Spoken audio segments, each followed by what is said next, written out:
What's up mga tol, dahil pakialamero ka sa buhay ko mga tol at kita ko wala pang balot yung isang bilao mga tol. At ayan, kinuha ko na yung cling wrap mga tol. At ayan mga tol, hirap pala i-stretch to ang, hirap pala i-stretch, ay nabulol pa ako. Yung cling wrap mga tol, hirap pala i-stretch. Dilaw na ipin mo! Kaya mga tol, wag nyo ako i-bash mga tol dahil baguhan lang ako mga tol. Charot lang. At wala akong damit mga tol, wala akong pambili. Gago! At ay mga tol, stretch ko lang yung cling wrap mga tol. At dahil hirap pala magbalot mga tol sa pagmalaki yung bilao. At pinutol ko lang yung dulo. At ayan, tuloy-tuloy ko lang paggawa. At kayo mga tol, ano kayong diskarte sa pagbabalot nito mga tol? Kasi wala pa akong... Pucha pakialamero akong da. Tol tapos nahirapan ako sa kalasad haha. At iron gatal tape kolang bawat gilid paraleloma. Stretch on cling wrap he.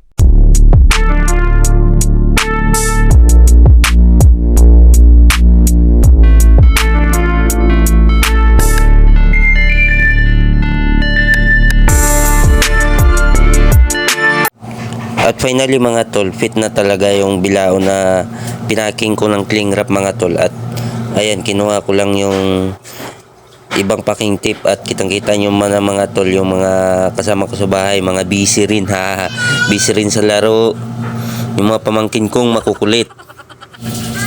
At yung mga tol, nilagyan ko na rin ng straw para may hawakan yung taga-bit-bit mga tol, baka magreklamo na naman. Gago! At ayan mga tol, biglang lumapit yung kapatid ko at sinabi niya na bilisan mo at meron pang isang tatalian. At ayan, tapos na naman yung isang bilao mga tol na natalian ko. At ayan, tinalian ko naman yung isang mga tol. Kaya, at ayan mga tol, parang pagod tayo for today's video mga tol. At ayun mga tol, may hinahanda na naman sa isang bilao na palabok mga tol. Kaya, hay ako, wala kang katapusan yung pagtatali ko mga tol at pagbabalot mga tol. Kaya hanggang dito na lang. Peace.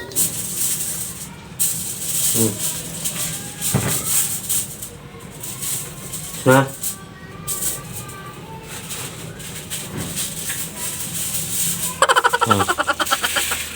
Ang tali natin meron pang ano.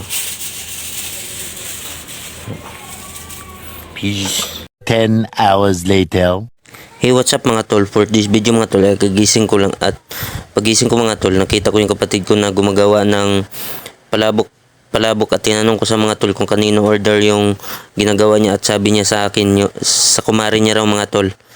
At yung mga tol, bising-busy yung kapatid ko at sabi niya videohan ko raw sa kasi para may ambag naman ako sa buhay. Sa buhay ko charot lang, nabulol pa ako. At ayan mga tol, dahil hindi pa sa tapos mga tol, at ayan nililipat niya lang sa bilao mga tol dahil ayat pinapantay-pantay at ilagay niya na yung spring onion mga tol at sinunod niya na yung hipon mga tol at nilagyan niya rin ng mga durog na mani mga tol at ayan naayos niya lang yung kalamansi mga tol at sinunod niya na yung hipon mga tol at ayan mga tol, hindi ko na ma-recognize kung ano yun mga tol at ayan mga tol, kilala ko yan hipon, itlog pala, charot lang. At nilagay niya mga tol. Ayan, patapos na rin mga tol. At ayan mga tol, tapos na plating ng kapatid ko at parang napakasimple lang mga tol yung pag-plating niya pero napakasarap tingnan.